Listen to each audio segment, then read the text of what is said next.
The Thief's Runway.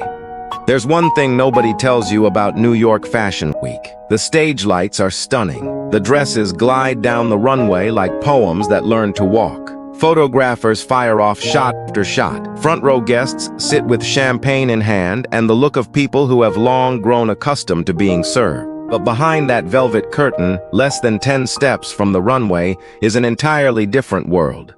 Needles, hot glue, sweat, whispered cursing when a seam blows out 5 minutes before showtime, and the invisible people, the ones whose disappearance would collapse the entire show in 30 seconds flat, bent over their work in dark corners, nobody calling their name. Lyric Wade was one of those people. Friday evening, Meridian Hall Exhibition Center, Manhattan. Exactly 2 hours before the biggest show of the season, Lyric crouched beneath a mannequin, 3 pins between her teeth, hands pinning the hem of dress number 17 back into place. Her natural hair had broken free of its clip sometime around noon. Her fingernails were threaded with white. The right sole of her sneakers had worn thinner than the left. A habit of standing tilted when she worked. One she didn't know she had until her grandmother pointed it out when she was 16, the first time she'd held a real sewing needle. She was 24 years old. She'd been learning to sew since she was 12, working backstage at fashion shows since she was 19. No design school degree, no connections, no name in any program, just hands. And those hands, over 5 years, had saved hundreds of garments on this runway without a single designer ever thinking to say thank you. Backstage supervisor tonight was Dana Marsh, head assistant to the lead designer. She walked past Lyric 3 times without a word, without looking down. On the 4th pass, she stopped. Wade. Dana didn't look at her when she said it. Eyes fixed on her clipboard. Look, 21 needs the waist taken in before 6. And keep your hair pulled back when you're near the talent. This isn't a salon. Lyric pressed her lips together around the pins, swallowed the answer sitting at the tip of her tongue. Got it, she said. Dana moved on. Lyric watched her go for 1 second, then bent back to her work. That was when she saw it. Dress number 17 was in her hands, the centerpiece of the entire collection, the one that designer Marcus Hale had described in every interview as purely personal inspiration, no external references whatsoever. Hand embroidery running the length of the bodice. Geometric patterns interlocked in a spiral formation from the waist to the hem, deep indigo fading into terracotta toward the bottom. Lyric knew this embroidery, not because she'd studied it in school, not because she'd seen it in a magazine. She knew it because her grandmother, Ruth Wade, 71 years old, living in a small apartment on Lenox Avenue in Harlem, had sat with her and taught her every single stitch of this pattern when she was 8 years old. Her grandmother's hands were dry and calloused, but moved across fabric the way some people write letters by hand, slow, deliberate, full of intention. This embroidery did not belong to Marcus Hale. It belonged to Ruth Wade. Lyric stood up slowly, the way you stand when you've just seen something you can never unsee. She walked to the sketch rack at the far end of the room, the rack only senior backstage staff were supposed to approach, and looked through the original collection sketches. Page 12. Page 15. Page 20. 11 of the 24 designs in tonight's show carried traces of her grandmother's patterns. Not inspired by, not similar to.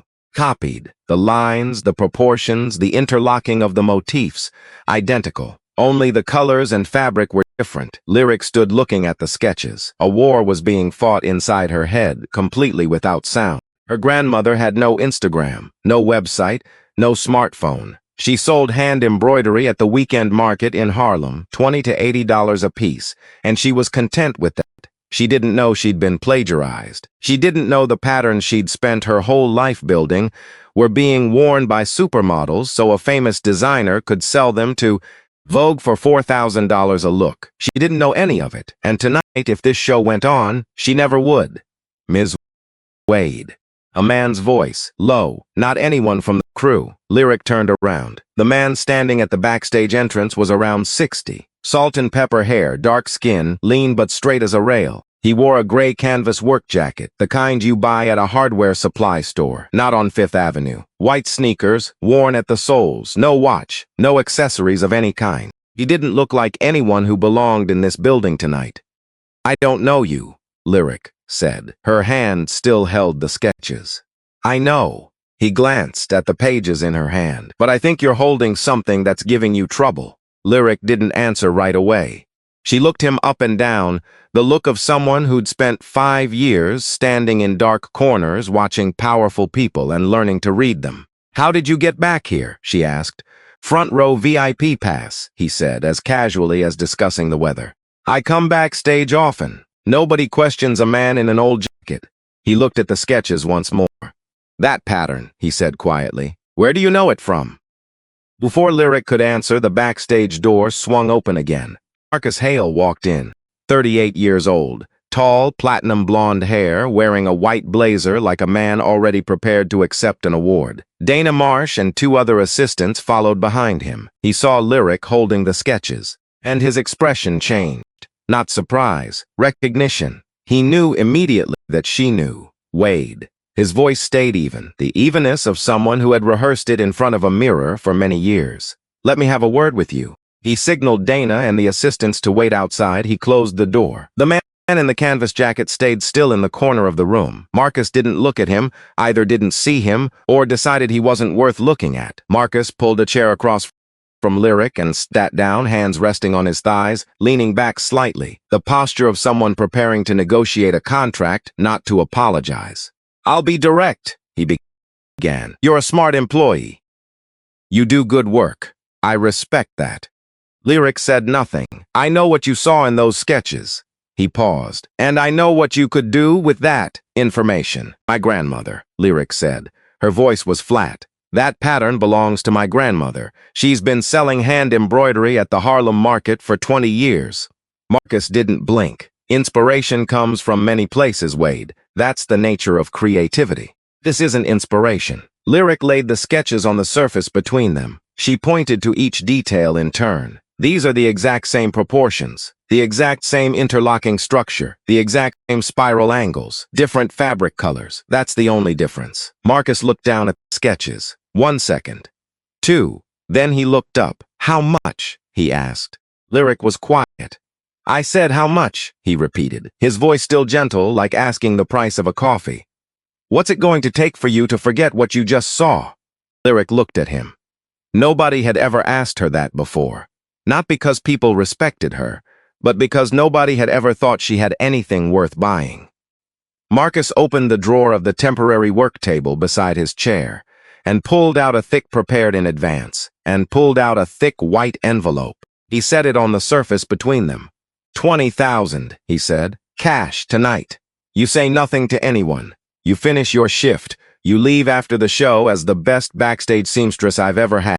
I'll make sure you have work in this industry until the day you retire. $20,000. Lyric thought about her grandmother's overdue rent, about the broken heater in the apartment that had gone unfixed since last winter, about her grandmother's calloused hands bent over embroidery under a yellow lamp every Saturday night. $20,000 was more than her grandmother earned in 2 years. She looked at the envelope. She looked at Marcus. She looked toward the corner of the room. The man in the canvas jacket still stood there, silent, unmoving, just watching. I need a minute, Lyric said. Marcus nodded. He stood with the ease of a man who believed he'd already won. Show starts at 8. You have until 7:45. He left. The envelope stayed on the table. The man in the canvas jacket stepped forward. He sat in the chair Marcus had just vacated. He didn't look at the envelope. He looked at Lyric. Your grandmother, he said. What's her name? Why do you need to know? Lyric asked. Because I think I know her. He took out his phone, an ordinary one, old screen, scrolled through a few photos and held it out to her. The photo showed a small art exhibition. White walls, track lighting, hand-embroidered frames hung evenly spaced, and in the lower right corner, standing beside a large embroidered piece, was Ruth Wade. Kind smile, familiar plaid blouse, reading glasses riding low on her nose. Community Artists of Harlem Showcase, 2014, the man said. I sponsored that event. I bought 3 of her pieces that day. She refused payment at first, said she only wanted people to understand the value of traditional embroidery technique. I had to convince her for 15 minutes. Lyric looked at the photograph. Something tightened in her throat. Who are you? She asked.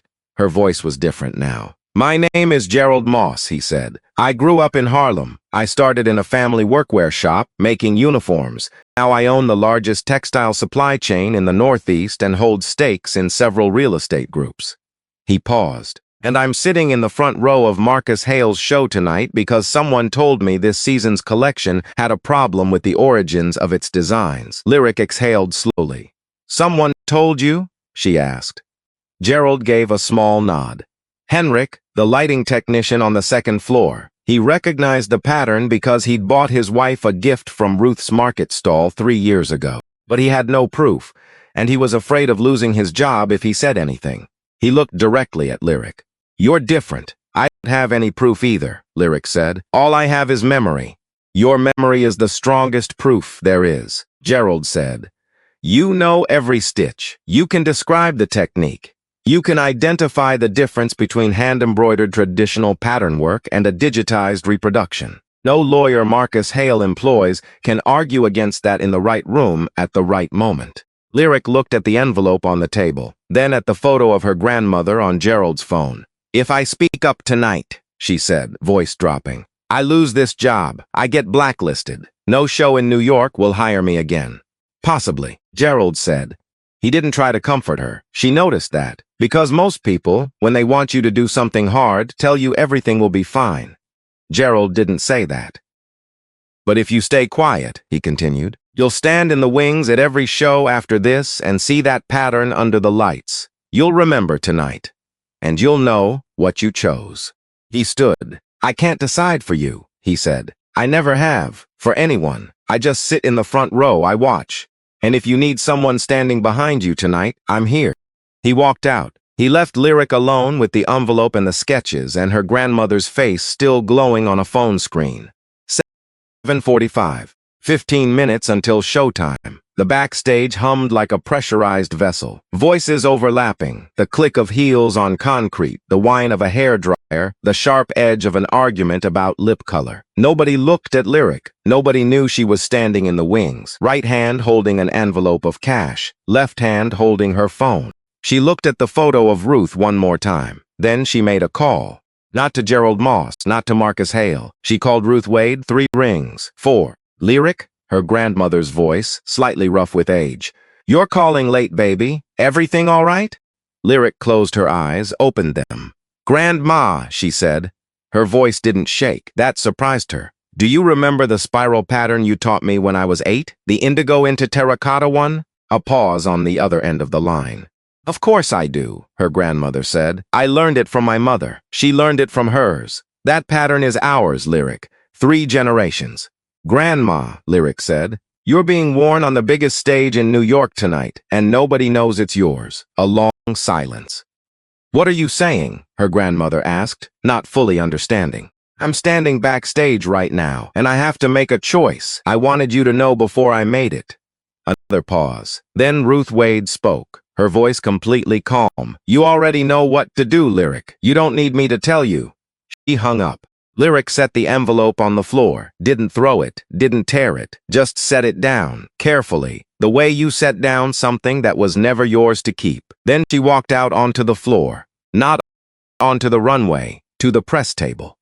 17 journalists and fashion editors were setting up laptops and cameras for the show about to begin. Lyric scanned the room and found who she was looking for. Claire Sutton, investigative reporter for the Fashion Chronicle, whose 2-part series on plagiarism in the fashion industry Lyric had read and reread 2 years ago. Mrs. Sutton, Lyric said, I need to talk to you before the show starts. I have 10 minutes.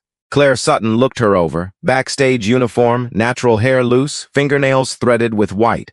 Who are you?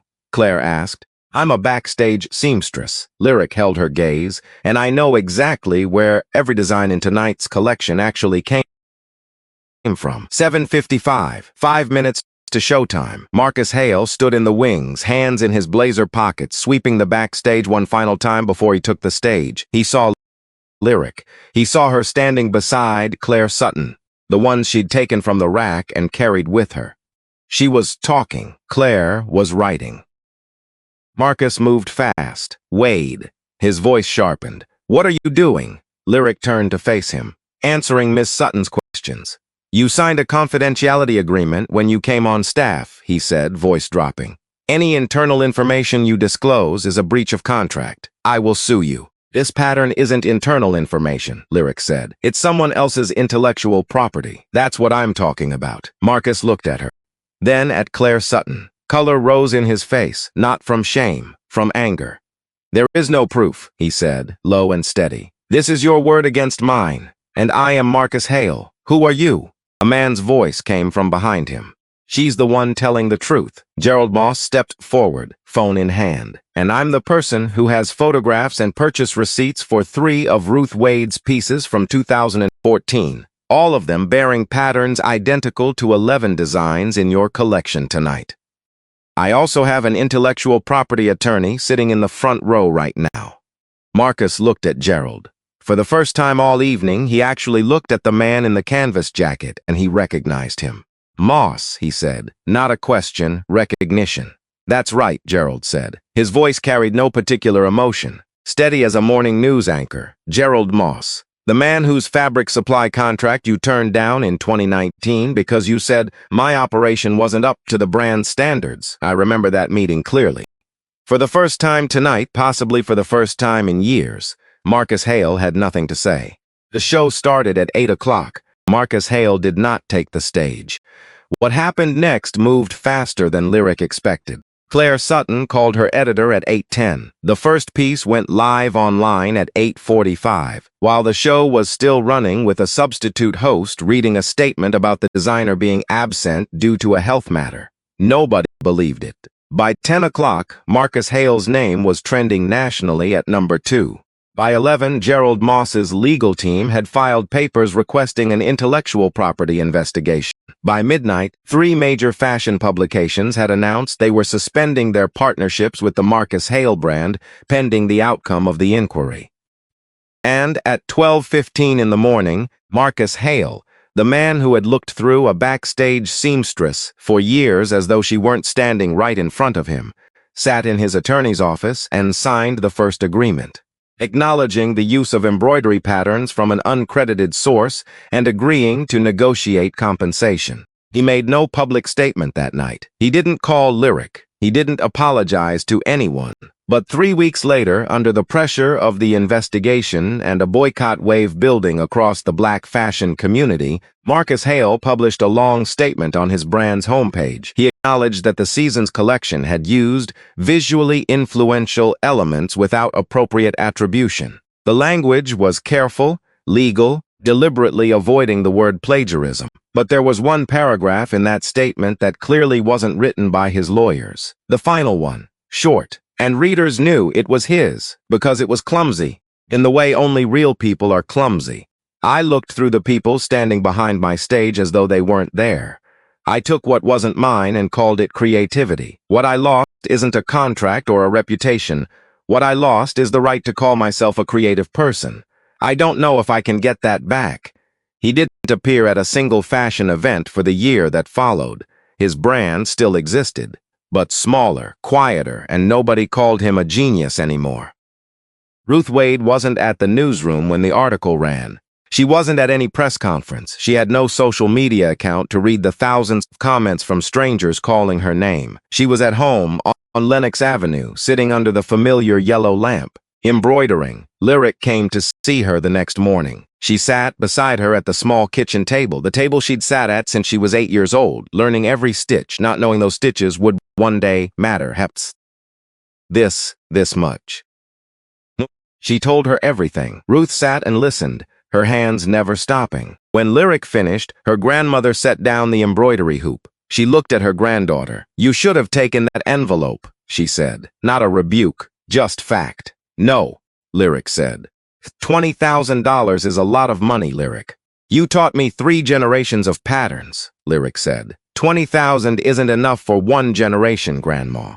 Ruth looked at her for a long moment. Then she reached over and took Lyric's hand in both of hers, her thin, calloused hands wrapping around Lyric's younger ones, still threaded with white. "You're so much like your mother," she said.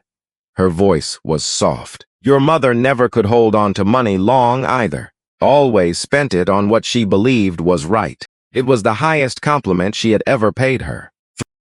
3 months later, Gerald Moss called Lyric, not to check in, not to congratulate her. He called because he had a specific proposal, and he wasn't the kind of man who wasted time on calls without a purpose.